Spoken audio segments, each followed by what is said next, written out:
He had to say about Patrick Mahomes' cadence during games.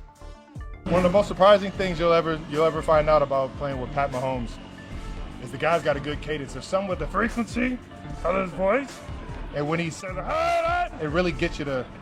So everybody just gotta mentally, when you're tired, you really gotta lock in because that frequency can get you to jump no matter what. It's a good cadence.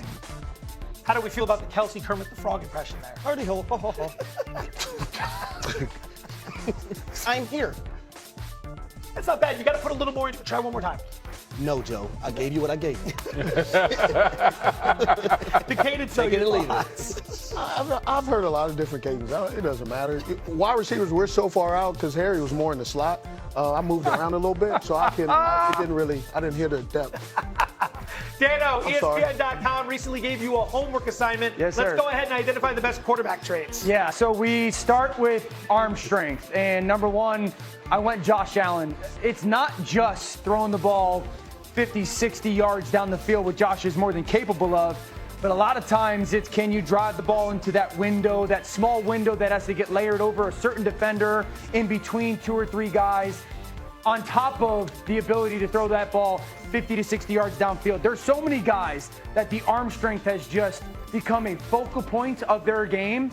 But Josh Allen, and the way that he can make some of those off-platform, I call them funny body throws where his feet are all over the place, but still drive the ball. That's why Josh Allen is number one. Let's go to ball placement. Number one there is going to be Matthew Stafford. I want to reiterate to people, accuracy, throwing to your guy. Ball placement, throwing away from the defender. I think Matthew Stafford does that better than anybody in football. There is a saying that there's no defense for the perfect throw. No one made more perfect throws last year than Matthew Stafford from all over the field. Balls down the middle of the field, down the seam, out in the perimeter, down in the red zone. When the coverage is there, he throws it exactly away from the defender in the perfect spot to get that benefit of the completion. The third one was rushing ability. And while his season was off last year in this regard, I put Lamar Jackson still at number one. It was because of injury. He is still Lamar Jackson. He is still one of the most dynamic players and athletes that we have in the NFL. And even though last year's numbers were a little bit down, it's still the fear of every time that he takes off running, not only in the designed game, but the scramble, the broken down play game, the play's not there, the defense won the rep. He's still the guy when it comes to the fear that is struck in defenses.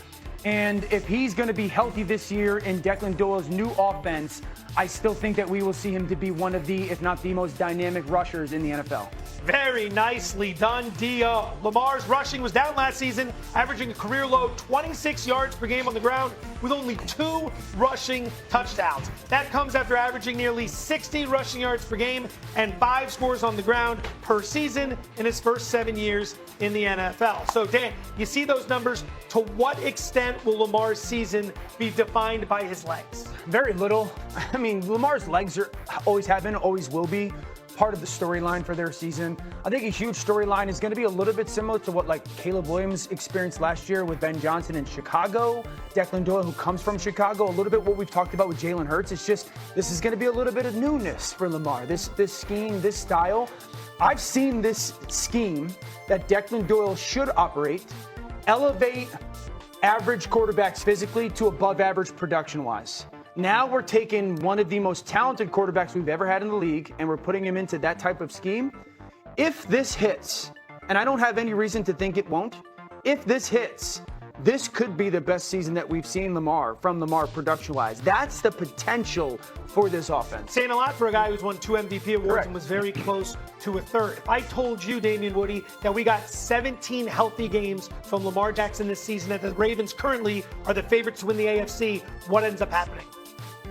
The offensive line plays a lot better, and the defense resurrects itself to what we've been accustomed to seeing from the Baltimore Ravens. Remember, Baltimore Ravens' DNA is always on the defensive side of the football.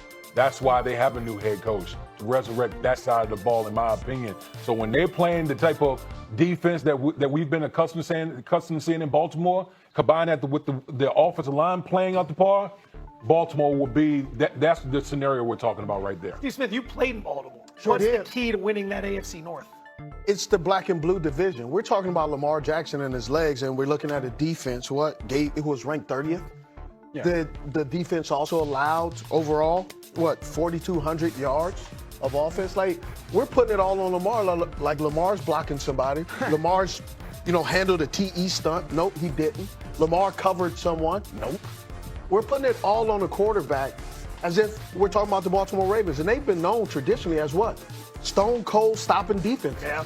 But we're highlighting the quarterback. We need to stop giving quarterbacks all his accolades or putting all of the excuses on the reasons why the team isn't playing, and then we giving all these hall passes to all these other people who aren't doing their job. Let's talk about that defense for a moment. Last year was a big problem. You saw it right out of the gate in that game against Buffalo. We all focused on the Derrick Henry fumble at the end of the game, but the defense gave up almost 1,000 yards to the Bills. Are they going to be improved enough this year? They have to, and that's why I love the hire of Jesse Minter. He's a guy that was once within this organization, but winning the national championship at Michigan, had the #1 defense as defensive coordinator. He went over to the Los Angeles Chargers.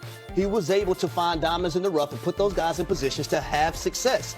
Now, some of the numbers are what Smitty's talking about, and you, Joe, as well. Total defense, 24th. Pass defense, 30th. Sacking the quarterback, 29th. They only had 30. You have to be better on the defensive side of the football.